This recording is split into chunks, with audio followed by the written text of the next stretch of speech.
Senator McCain's longtime friend and fellow Senator Lindsey Graham joins us now. Senator, good morning. Good to see you.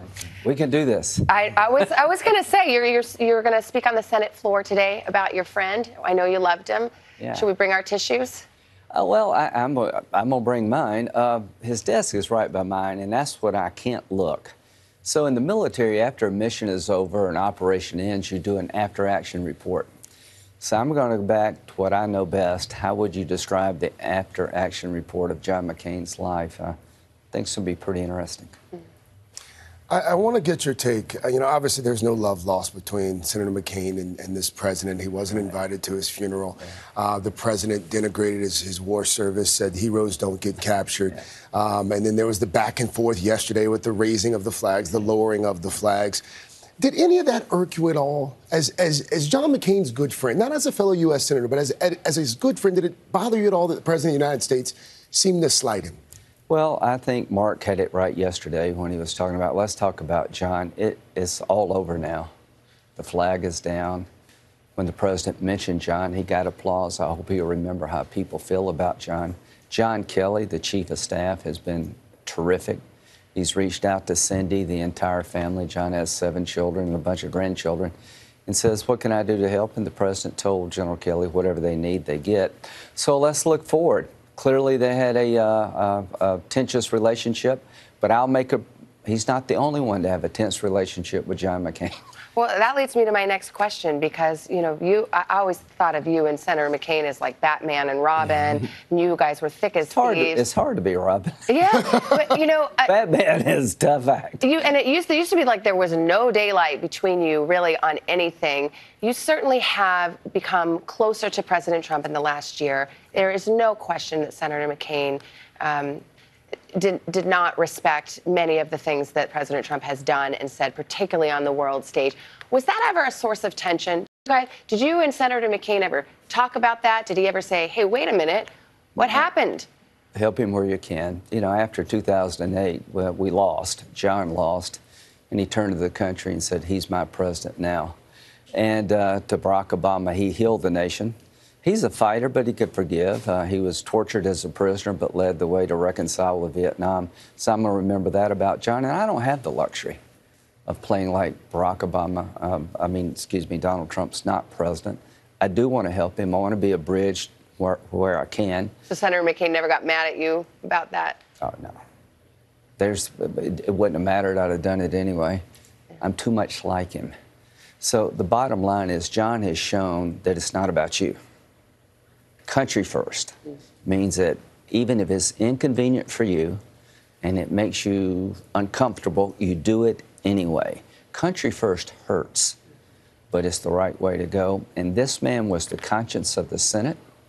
He was at times the conscience of the nation. And if I had to pick one person in this great land to explain to someone from a different planet, who are these Americans? It would be John McCain with an assist from Mark Salter. He had a romantic view of our nation to his last breath, and literally almost the last thing he said to me was, I love you, I have not been cheated. He was not cheated. He was very, very grateful. We talk about Senator McCain. I see a tear in your eye. Yeah, he was 5 cats, man. He had like 45 lives. Yeah. He crashed 5 airplanes. He's a black ace. He's been in 5 airplane crashes of ours.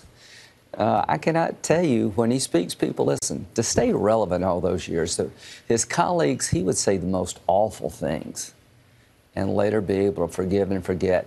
He's talking to Ted Kennedy right now. Can you believe what they're saying about me after what I did to them? I guess that's why it's funny, because Republicans, Democrats, he made everyone mad, but everybody respected him. Except it feels like our president didn't respect him. Let me play you just the sound in the Oval Office. Let me just play it for you. I'm not trying to put you on the spot, but just take a look at this. Yeah. Mr. President, any thoughts on John McCain? Right out this way. Mr. President, any thoughts on John McCain, sir? Right this way. Everyone's moving. Thanks, everybody. Let's go this way. Mr. President, any thoughts on the legacy of John McCain? John.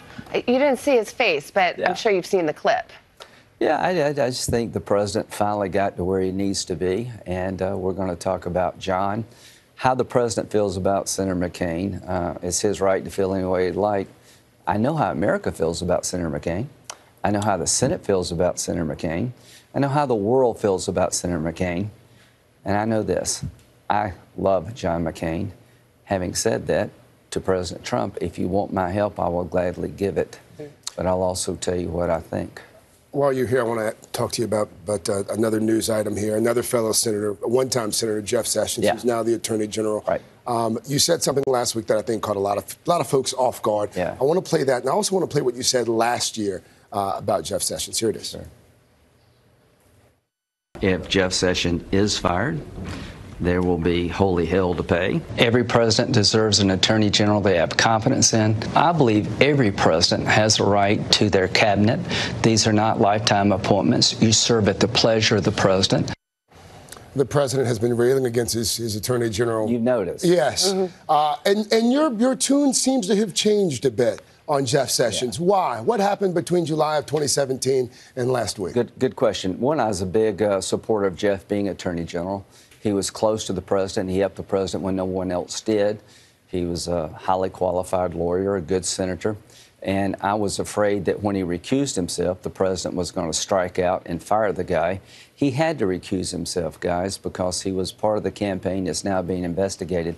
But we need an attorney general that can work with the president, that can lead the Department of Justice. This relationship is beyond repair, I think. But Senator Graham, I mean, the only beef the president seems to have against him is that he's not going to get rid of the investigation into President Trump. Let me finish the second part. It's much deeper than that. What else? What are we missing? Well, we won't say on this show, but it's a pretty deep breach. And here's what I'm suggesting, that he's not the only man in the country that can be Attorney General. He's a fine man. I'm not asking him to be fired, but the relationship's not working. To replace him. Please, to replace him. Yeah. Let me ask you. You have to replace him with somebody who is highly qualified and will commit to the Senate to allow Mueller to do his job. That was my next question. If you were chosen to be Attorney General, or you were faced with someone in your committee who was chosen to replace Jeff Sessions, would you insist that they vow that they let it go forward? Nobody is going to take Jeff's place that doesn't commit to the Senate and the country as a whole that Mueller will be allowed to finish his job without political interference. To be clear, the president's lost confidence in Jeff Sessions, and so has Lindsey Graham. The president's lost confidence in Jeff Sessions, and I'm telling you what everybody in the country knows. This is a dysfunctional relationship. We need a better one. Is there somebody who's highly qualified that has the confidence of the president, will also understand their job is to protect Mueller? Yes, I think we can find that person after the election, if that's what the president wants. Can I ask you just one thing? Because you are now, I think, a confidant of President Trump. Has it ever occurred to you? Depends on what day. Yeah, exactly. Depends on the day. Fair enough. Maybe this afternoon, not so much. Go ahead. But, you know, there's this investigation. It obviously irks him. Yeah, but is he making it worse by, like waking up in the middle of the night and writing no collusion and rigged witch hunt and all that? What if he just said, look, I know nothing like this happened in my campaign. I want the best investigation there can be, just because I know it's going to clear me and be done with it and let me know how it turns out. You asked the same question my driver asked. Can you tell him to stop tweeting? He's 72 years old. He believes he didn't collude with the Russians. He knows he didn't collude with the Russians. He thinks they're out to get him. He sees the DOJ and the FBI being very biased against him. He firmly believes this is a political retribution. Here's what I believe about Mueller. He's a fine man. He's not on a witch hunt. Let him do his job. I've seen no evidence of collusion. But I can do a lot of things on behalf of the nation, but I'm not going to be able to convince Donald Trump to be quiet about this. But I am committed to allow Mueller to do his job. And at the end of the day, if there's collusion between the Trump campaign and the Russians, that will be it for me. Anything else will be just noise. All right. Senator Graham, always good to see you. Thank you. We're so sorry for your loss. Good luck today. Thank you very much. Thank you, sir. Meanwhile,